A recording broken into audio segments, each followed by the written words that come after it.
क्या आप जानते हैं मित्रों कि भगवान राम को उनके पिछले जन्म के किस कर्म के कारण उन्हें वनवास भोगना पड़ा था? तो आइए जानते हैं। कर्म के फल से तो स्वयं ईश्वर भी नहीं बचते। तो ऐसी ही कथा लेकर हम प्रस्तुत हैं।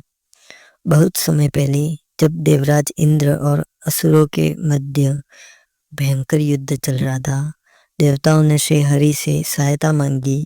विष्णु जी बैकुंठ में लक्ष्मी जी के साथ बैठे हुए थे, गहन चिंतन में लीन थे कि देवताओं की रक्षा कैसे हो। उसी समय महर्षि भृगु वहां पहुंचे। भृगु अपने तेजस्वी चरणों से बैकुंठ के प्रांगण में प्रवेश करते हैं। नंदन वन की कलियां और गंधर्वों के मधुर स्वर गूंज रहे थे, लेकिन उनके मन में एक तीव्रता थी कि वह प्रभु से तत्काल मिलकर ब्रह्मांडीय प्रश्न पूछना चाहते थे। उन्होंने द्वारपाल जय और विजय से कहा, मुझे तुरंत भगवान विष्णु से मिलना है।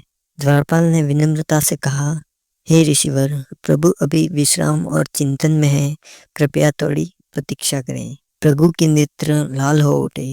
वे प्रतीक्षा को मान समझ बैठे। मन ही मन बोले, यह कैसा ईश्वर है जो भक्तों और ऋषियों को द्वार पर रोकता है? यह तो अभिमान है। क्रोध से भरकर वे सीधे कक्ष में पहुंचे जहां श्री हरि लक्ष्मी जी के साथ विराजमान थे। भृगु ने कठोर स्वर में कहा, हे नारायण, आपने मुझे द्वार पर प्रतीक्षा कराई। देवताओं के संकट के समय भी आप अपनी सुख सेवा में लीन हैं। यदि आप स्वयं को लोकपाल कहते हैं तो पहले यह अनुभव करें कि पीड़ा क्या होती है। मैं आपको श्राप देता हूँ। आपको मनुष्य रूप में जन्म लेना होगा और अपने ही राजमहल से निष्कासित होकर वन वन भटकना पड़ेगा। तब आपको पता चलेगा कि भक्त के मन का संताप क्या होता है। वहां उपस्थित लक्ष्मी जी घबरा कर बोली, हे ऋषिवर, यह तो मेरे प्रभु हैं। आप इन्हें ऐसा श्राप क्यों दे रहे हैं? ये तो सदा भक्तों के लिए ही कार्य करते हैं। लेकिन विष्णु जी शांत होकर मुस्कुराए। उन्होंने उठकर महर्षि के चरण पकड़े और बोले, हे ऋषिवर, आप जो कुछ कह रहे हैं वही मेरे लिए कल्याणकारी है।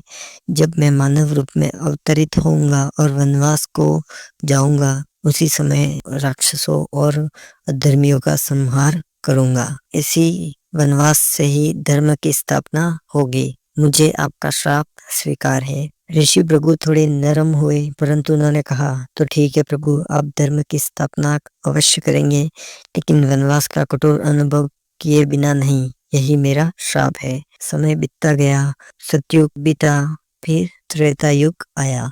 वही श्राप कर्म फल बनकर प्रकट हुआ।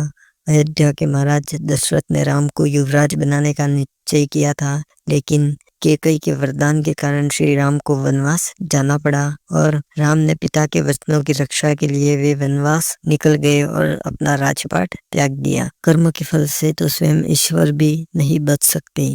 तो दोस्तों, इस प्रकार के रोचक तथ्यों के लिए हमारे चैनल को सब्सक्राइब करें, वीडियोस को लाइक करें और ज़्यादा से ज़्यादा शेयर करें। धन्यवाद।